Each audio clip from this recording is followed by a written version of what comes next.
In their quest for new effects and new ways to tell stories, some artists are relying on their own ingenuity to expand the arsenal of their trade.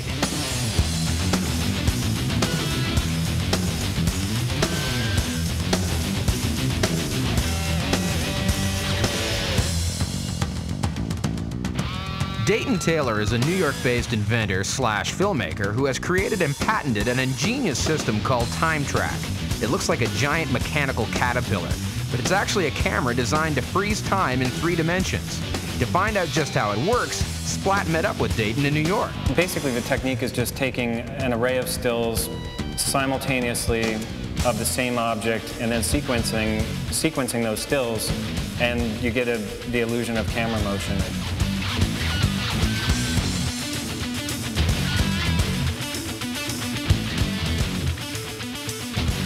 When a normal motion picture camera moves through space, it's basically, although this is a slow motion version of it, it's basically moving through space and going click, click, click, click, click, click, click, click, click, because a motion picture camera takes a series of still frames. So what my cameras do is that the cameras are already there along that path when the event takes place, and they all go click at the same time.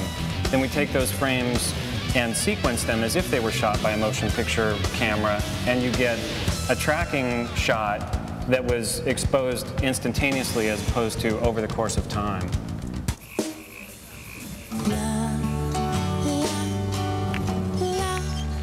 In this Dutch dairy commercial, Dayton played around with the Timetrack system's effects by slowing down the action, as well as freezing it.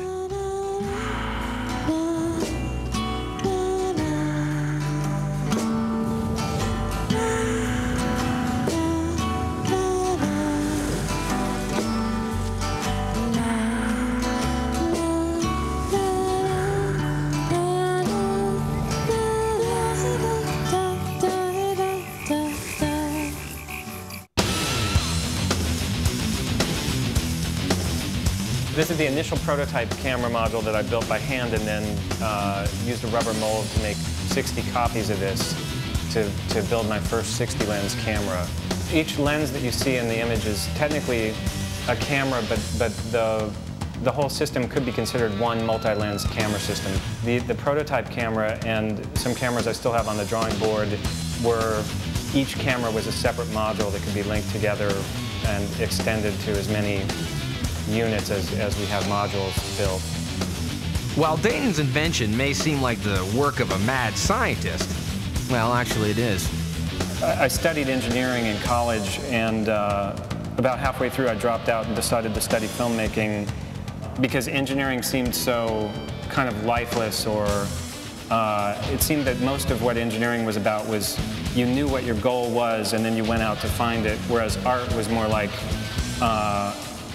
starting on some journey and then it takes you wherever it goes.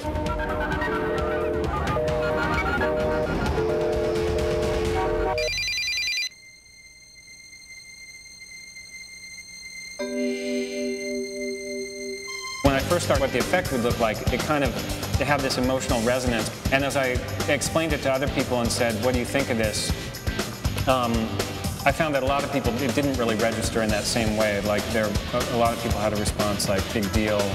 But I always had this feeling that it was worth pursuing, that it would have this look that would be unlike anything that anybody had seen before.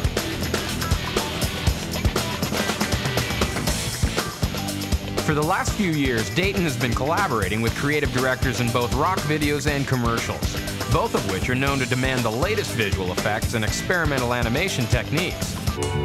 Let me know if the love is really real, but it seems to me that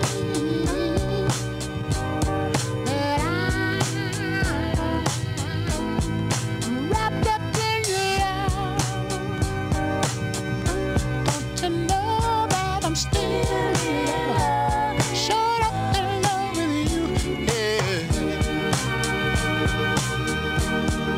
For this Miller beer can shot, we wanted the beer to spray out of the can and then to freeze. So we shot it all with a 40 lens camera, but the first 20 lenses fired sequentially at a rate of 100 per second. And in the next instant, the last 20 lenses fired. So you have a motion sequence in half of the shot. You see the beer spraying, and then the beer suddenly freezes and remains frozen for the second half of the shot. And the camera move appears to be continuous. Here we are setting up for a shot where a guy in the final shot will appear to be walking through a frozen scene. We shot the frozen layers, several frozen layers of imagery with my camera, and then we shot a single pass of a live-action actor walking through the same scene in front of green screen so that he could be composited in, and he's the only thing in the shot that's moving. What makes this system a valuable tool for now and the future is its interface with computers and state-of-the-art digital imaging. Once the material is in the computer, we can do digital zooms and digital image rotation to kind of free up the point of view beyond what the rigid structure of the camera would allow. And the example shots of that are the beer pour, where the camera appears to be spinning, or the shot of the bottle breaking over my head. There's a gradual zoom in as it tracks back and forth. It's really just repeating the same frame sequence back and forth with a gradual digital push in.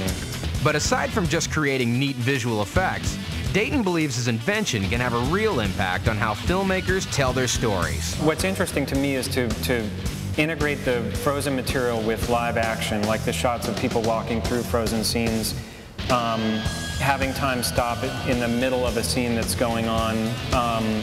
The more sophisticated I'm able to make the equipment in terms of integrating this type of imagery with normal imagery, the more useful the tool will be in terms of science fiction films or any filmmaker who wants to use this kind of time manipulation within a shot to convey whatever is happening conceptually in the film. I hope that eventually it'll become part of the vocabulary of film, and people will use it to achieve emotional effects where it's not always indicating that time has literally stopped, but maybe it's just a way of contemplating what's happening in the story in a new way.